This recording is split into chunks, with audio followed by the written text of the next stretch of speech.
Welcome back, fans of personal and social betterment. In case you didn't know, clicking the subscribe button not only keeps you connected and up to date, it can also improve the whole algorithm, allowing others who haven't stumbled upon us yet to get a sneak peek. In other words, you can help influence and improve our planet with one click. It can't get any easier than that. Today's comments come from our valued follower, Janet. I say she's valuable because her contribution will likely be interesting or useful to others. Here's what Janet has to say. Dear E.T., I have a lot of thoughts and concerns about the internet, which I'd like to share with your listeners and maybe even get some feedback. As we all know, in the timeline of technology, the internet is a relatively new phenomenon. However, if you're part of a younger generation, you probably can't imagine a world without it. Many under the age of 30 or 40 are consumed by it. They remain glued to their phones or devices throughout the day and into the night. This is very concerning to a lot of parents and observers.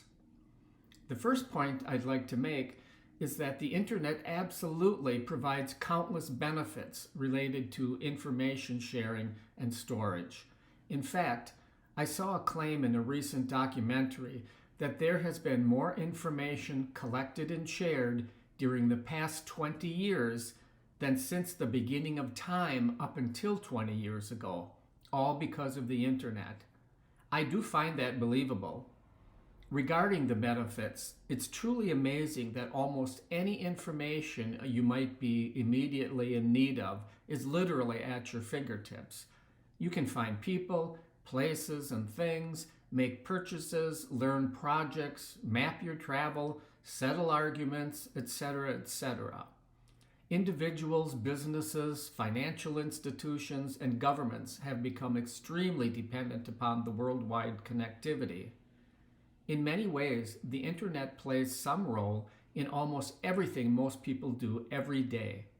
It's rather unbelievable that the world functioned without it just a few decades ago, which leads me to my second point. Just like mankind's development of nuclear weapons and other weapons of mass destruction, it's been argued that our advancements in technology are outpacing our ability to use it wisely and cautiously. You just have to watch the news and look at what's happening around the world to see entire countries being destroyed by human weapons. Sometimes I think our human race is like a bunch of children with guns, not evolved or sophisticated enough to understand the consequences of what we're holding in our hands. Back to technology, the most recent concerns are about artificial intelligence, AI, and the unknown impact this will have in the coming years. It's a scary prospect to those who understand the potential ramifications.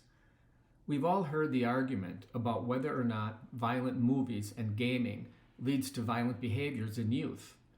I think it's a no-brainer that some youth are more susceptible than others. Everyone is different regarding how easily they might be influenced by others and by what they see and hear on the internet. An individual's susceptibility likely has to do with that person's upbringing, their role models, their mental health, and probably a host of other factors. The point is, technology, like weapons, can be useful or dangerous, harmful or destructive, depending upon the person or persons using it. As I noted earlier, watching the news on any given day will provide you with examples of both.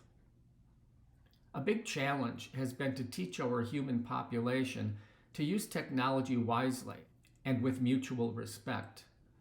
I'm afraid the amount of online bullying, hacking, scams, theft, and harmful propaganda is evidence that we're failing. We would probably benefit from K-12 classes on responsible internet usage, but the pessimist in me says school curricula lags behind societal needs by several decades. Change is difficult, especially when money is involved. As far as helpful actions any one of us can take, I guess just by being aware of the potential harms associated with internet use is a good place to start. We should look for opportunities to teach about the benefits and harms. Ask your school board members how your school is addressing or teaching about internet issues.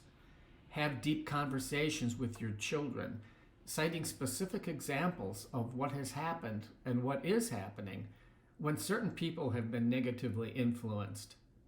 Watch for and support legislation that can protect individuals and businesses from unscrupulous internet users. And be very careful yourself not to be tricked, scammed, or hacked while using the internet. Scammers are getting extremely skilled at accessing your personal information and using it to steal.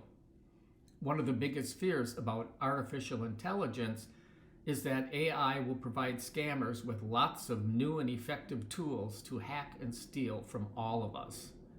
Mark my word, we're just seeing the tip of the iceberg. The worst is yet to come if we don't find a solution to stop the runaway train we're on. Thanks for the opportunity to share my worries. Keep up the great work, Janet. Hey, Janet, you are so right. This is an extremely important and timely issue affecting virtually everyone these days. You just inspired me to link some internet safety resources on our website. We'll look for some highly recommended source materials and get those links operational ASAP. You are a great example of how our followers have joined our mission of personal and social betterment. To everyone out there, please keep your life tips rolling in. Visit us at mybetterment.net and continue being a decent, thoughtful human being, because planet Earth can't have too many of you. Signing out. Love you, schmub ya.